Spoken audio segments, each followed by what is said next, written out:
Acts 21, we're going to start in verse 26. Give us a little preamble. The next day, Paul took the men and purified himself along with them. Then he went to the temple to give notice of the date when the days of purification would end and the offering would be made for each of them. And then we'll just touch on 27 real quick. When the 7 days were nearly over, some Jews from the province of Asia saw Paul in the temple. So evidently this purification ritual that the guys were going through was only for a week. And if it was a ritual like I think it was, where they were going to have their heads shaved, they're not going to be growing much hair in a week, but whatever hair they already had would be shaved, and then they would use that as part of the ritual. But Paul is being as useful as he can, as flexible as he can, as agreeable as he can to the church there. And we're going to look kind of at least glancing at his two alternate sides. There's the Jewish side of Paul, and on this trip, that doesn't help him much. In fact, it's really a problem. And the Roman side of Paul, which kind of saves him from his Jewish side on this particular trip. When the 7 days were over, verse 27, some Jews from the province of Asia saw Paul at the temple. Now, province of Asia, where might they have been from? Where was Paul living in Asia? That's where Ephesus is. So he was in Ephesus for about 3 years. Folks probably knew who he was. They had knowledge of the guys who were in the group from that area. Right? Trophimus was traveling with him, and they already were worried about Paul. They already had an opinion of him, that he was kind of anti-Jew, anti-law, that he had started living among the Gentiles and had begun telling Jews not to follow the law anymore, not to circumcise their children anymore. That was the rumor. And that rumor wasn't just among Christians. It was people in town knew as well. We have to remember that for most of these folks, that even the Jewish Christians, they were Jews first. They've been Jews all their life. They were Jewish nationals. They kept the Jewish law. They had known all the people living in that area for long periods of time. So even before they were following the way, these folks were all one big unit as Jews. So when one group is worried about Paul, then the larger group is worried as well. So there's rumors about him, not just in the church, but among other people as well. They saw Paul in the temple, and they stirred up the whole crowd, and they seized him, shouting, "Fellow Israelites, help us. This man who teaches everyone everywhere against our people and our law and this place." Well, that's false to begin with, but that really isn't going to matter much. Besides, he has brought Greeks into the temple and defiled the holy place. Also not true. Also doesn't matter if it's true or not. That's what sets things off. There's a group of people who are so anti-Paul at this point that they just try to put two and two together. They've seen him with Trophimus. They've seen him out in public with the guy. And now they see Paul in the temple, and they just say, oh, well, he must have brought that Gentile in here. And they start a riot. And the people who are members of the church already have a sullied opinion of him. The people who are members of the community have a sullied opinion of him. And you think about who Paul used to be. Right? He was a Pharisee, and he worked in Jerusalem. He went to school in Jerusalem. He persecuted members of the way. So he has a group of folks that are very close to him in his olden days, and now he shows back up. He's a member of the church, and he has the reputation that he's teaching people not to keep the law. So the Pharisee party's not going to be pleased with him either. So he's got lots of things that are against him at this point.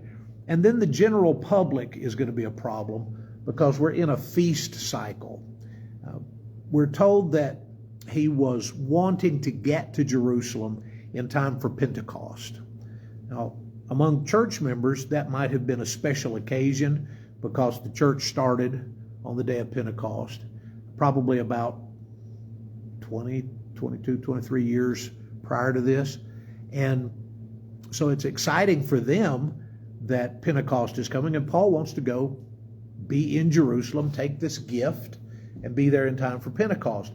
But the general population of Jerusalem has grown from its usual to probably plus 60 to 100,000 people, because they've all come in for Passover, and then if you had enough money and could, you stayed in Jerusalem all the way to Pentecost. So there's 50 days of celebration, 50 days of national fervor that's going on. And somebody starts yelling, this guy Paul teaches against the law, he teaches against the temple, he tells people not to circumcise their kids, and he tells them not to keep the law of Moses. Okay, so the nationalistic fervor is all bubbled up with that, and so they began to gather a group together that, kind of like in Ephesus, some of them know what's going on, some of them don't, but they're all excited, and there's a lot of yelling going on. They had previously seen Trophimus the Ephesian in the city with Paul and assumed that Paul had brought him into the temple. The whole city was aroused, and the people came running from all directions. Seeing Paul, they dragged him from the temple, and immediately the gates were shut. Now, I'm not sure exactly if there were people, people that were doing sacrifices or that had brought sacrifices that were on the inside and they closed the gate and left those people in there, or whether this is everybody out. So they're dragging Paul out of the temple, and then they close the doors to the temple. But one of the things that is said is that he has defiled the temple, that they brought a Gentile in there and they've defiled the temple. There's two things there. One is, if it's actually defiled, they're going to have to purify it before they can go on doing sacrifices. Right? There's ceremonies, sacrifices, things that are going to happen. And the other thing, where's Trophimus? They're trying to kill Paul because he brought a Gentile into the temple. There was a sign, a plaque in the temple, and if you were a Gentile but a God-fearer, you could go a certain distance in there. You could go like into the court of the women. You could be inside the temple walls, but you couldn't go into the main part of the temple. There was a sign that said, a Gentile passes by here on risk of death. Right? So if you come into our temple, we'll kill you. Where's Trophimus? Nobody has Trophimus. Nobody's trying to kill Trophimus. Somebody just started yelling that Paul had brought him into the temple, defiled the temple. So now they're after Paul. And they're dragging him out. And for whatever reason, whether to shut people in or to shut people out, the temple was shut up. The gates were closed up. While they were trying to kill him, news reached the commander of the Roman troops that the whole city of Jerusalem was in an uproar, which is his worst fear.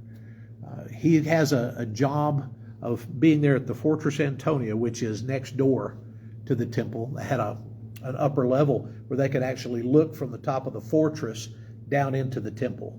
Right? You'd never, as a Roman soldier, you knew better. You didn't go into the temple, but you were up here where you could see everything that was going on inside the temple. And they had a garrison there that was always there. During feast season, they had more.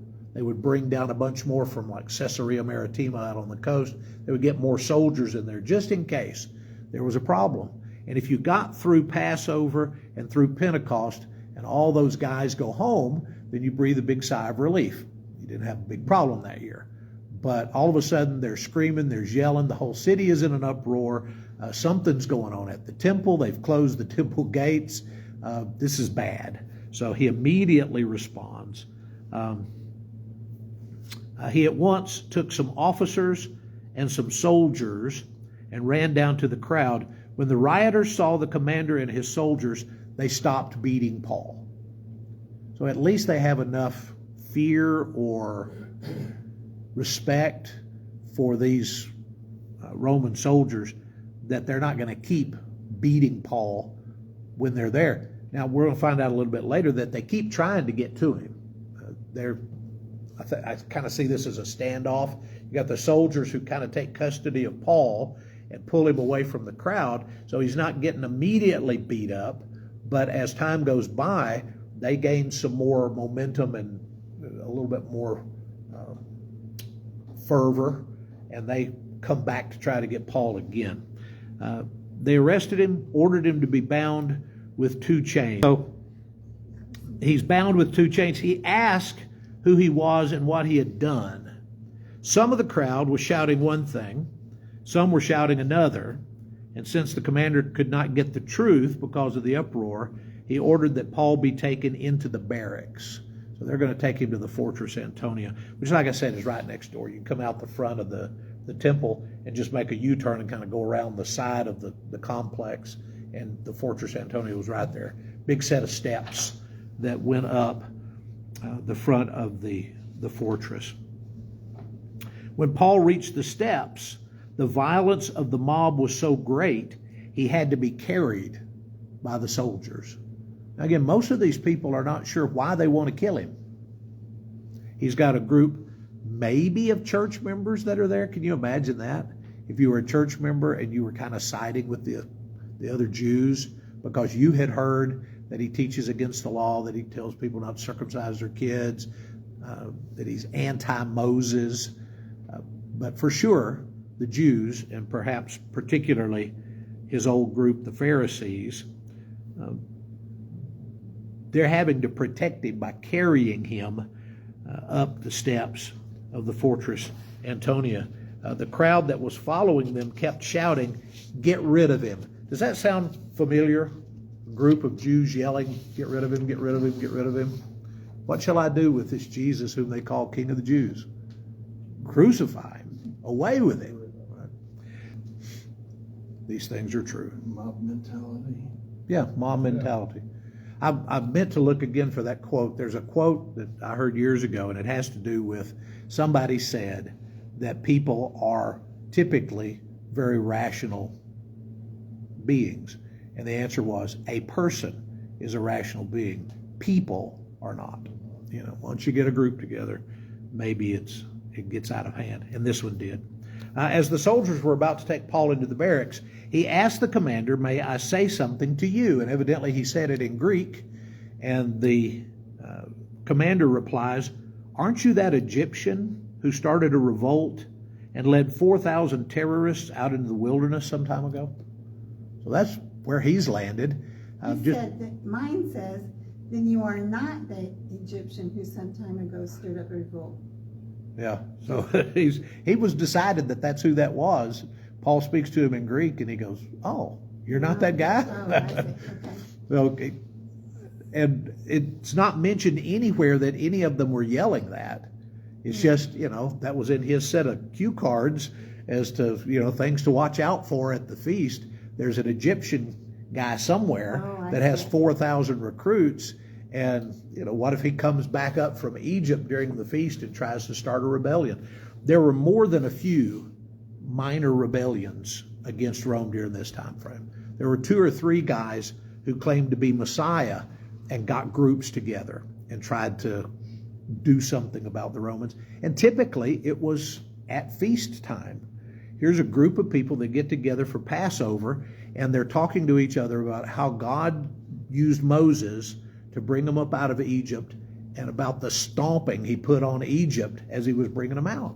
And they're full of nationalistic fervor. They're all keyed up. And he's like, things to watch for. Some Egyptian guy that has a big force may show up. So he says, "Aren't you that guy?" "Well, no, I'm not that guy." So he speaks to him in Greek. Paul answered, "I am a Jew from Tarsus in Cilicia, a citizen of no ordinary city. Please let me speak to the people." Now, the commander doesn't pick it up here, but Paul basically has just told him, "I'm a Roman citizen," right? But he says, "I'm a citizen of no ordinary city. I'm a citizen of an important city." But he doesn't say, I'm a Roman citizen. So, because he's from Tarsus, he would be a Roman citizen? Exactly. Okay. Yeah, and the history of it, I forget who all was involved. Cleopatra, I think, was involved. I think Antony, it was during that time period, and Tarsus was gifted with citizenship. They made it a Roman colony, a Roman establishment, so that if you're born there, then you're a Roman citizen. And we'll find out that the commander is also a citizen, but he's not a born citizen. So he came at it a different direction. There were different ways that you could become a citizen. Verse 40, after receiving the commander's permission, Paul stood on the steps and motioned to the crowd, and then when they were all silent, he spoke to them in Aramaic. So it's neat that Paul has the ability to speak two different languages. I wonder if there were dialects. I'm sure there were. Like when he was in Ephesus for 3 years, that he would say things in a particular way in Ephesus that when he visited Corinth, the Corinthians would look at him like, yeah, you've been to Ephesus, you know, you talk funny, you know, you've got that Ephesus accent going on following you around. So, but he was malleable. He was a guy that could change with the situation, and he knew how to work a crowd. We'll find out for the rest of Acts how well he manipulates situations. He knows who he's talking to. He knows a little bit about what they know concerning his situation, and he uses that. He's a tremendous speaker situationally. He works things out to his advantage. So he gets the opportunity to speak to them. Now he's going to speak to them in Aramaic. I want us to leave that, and we'll come back to his speech to them next week. But go to 22:22. 22:22. And we'll look at this about his citizenship. 22:22. The crowd listened to Paul until he said this. They raised their voices and shouted, "Rid the earth of him, he's not fit to live." As they were shouting and throwing off their cloaks and flinging dust into the air, the commander ordered that Paul be taken into the barracks. He directed that he be flogged and interrogated in order to find out why the people were shouting at him like this. As they stretched him out to flog him, Paul said to the centurion standing there, "Is it legal for you to flog a Roman citizen who hasn't even been found guilty?" And so all of a sudden we're back in Philippi. You remember when he gets thrown in Philippi, they get beaten with rods and then put in the jail in Philippi, and the magistrates find out that Paul is a Roman citizen, and they say, well, you know, you can go. Why don't you just leave town? And Paul says, why don't you come down here and invite me to leave? And so they have to come down and kind of do the politically correct thing. But you just don't beat Roman citizens. They had special rights that other people didn't have. Among them, you couldn't be tortured to get an answer. You had to be protected while in custody, and that's really going to be useful to him here. As he gets back to the fortress Antonia, they're looking to kill him. They haven't given up on it. So the commander's going to have to find a way to keep Paul alive because Paul's a Roman citizen. If he'd just been a Jew, just a regular old run-of-the-mill Jew, and they come up with a plot and they kill Paul, oh well, we're sorry. But this is a Roman citizen, so all of a sudden he has to do that. And then finally, they have the right to appeal to Caesar. You can't just come up with a judgment and say, well, that's it, and you have no recourse. It was, you know, a little bit like being a citizen of the United States. If you've got a case, you can appeal to the Supreme Court and see if they'll hear the case. As a Roman citizen, he had the right to go all the way to Caesar, and eventually takes advantage of that. All right. When the centurion heard this, verse 26, he went to the commander and reported it. What are you going to do? He said, this man's a Roman citizen. The commander went to Paul and asked, tell me, are you a Roman citizen? Yes, I am, he answered.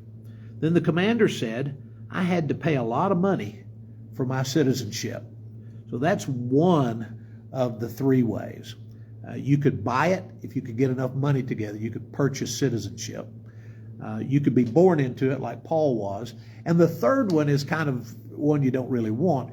It could be rewarded to you posthumously. If you did something really amazing in battle, instead of giving you the Bronze Star, they made you a citizen. So, but it helped your family. They go back and tell your wife, sorry you lost your husband, but now you're a citizen. So those were the three ways to do it. You could buy it, you could be born into it, or you could earn it by some kind of great feat for the Roman government. Paul says, I was born a citizen. Those who were about to interrogate him withdrew immediately. The commander himself was alarmed when he realized that he had put Paul, a Roman citizen, in chains. Right, so, yeah, 2 chains. He's got their attention. And like I said, from now on, whatever it is the Jews are angry about matters less to the commander than who he's got in custody. Paul ranks ahead of all of these Jews because he's a Roman citizen. So he's going to be in collusion with Paul and his group to make sure that Paul's okay. And it's going to be extravagant. I mean, he goes out of his way to make sure that Paul is cared for and that he gets down to Caesarea Philippi without incident. That's his main goal after this. And we just leave the temple incident behind us. I mean, there's no further discussion about the temple authorities or when and if the temple reopened. None of that's discussed. That's no longer important. Just that Paul is taken into custody. We lose sight of all the guys that were with him. We don't, Trophimus never reappears. We don't get an interview with Trophimus about where were you when Paul got dragged out of the temple. Were you ever in there? He may have been across town eating fried chicken. We don't know where Trophimus was. But all they had to do was make that accusation. And people will believe the worst. We just got out of a election cycle. And it's proof positive. You don't have to have any truth. You just have to have a good story. Tell your good story. Get some people to believe it, to share it. And now that we've got mass media like we do, you get a few people riled up and they start sharing it. All of a sudden, you've got 1 million views of an absolute lie. But if you say it enough, and loud enough, then it becomes the truth. That's just the way it is. That's a good sermon suggestion as well. If you don't have anything really great to say it very often and louder. That's the way you get your point across. All right. Any questions, thoughts about that?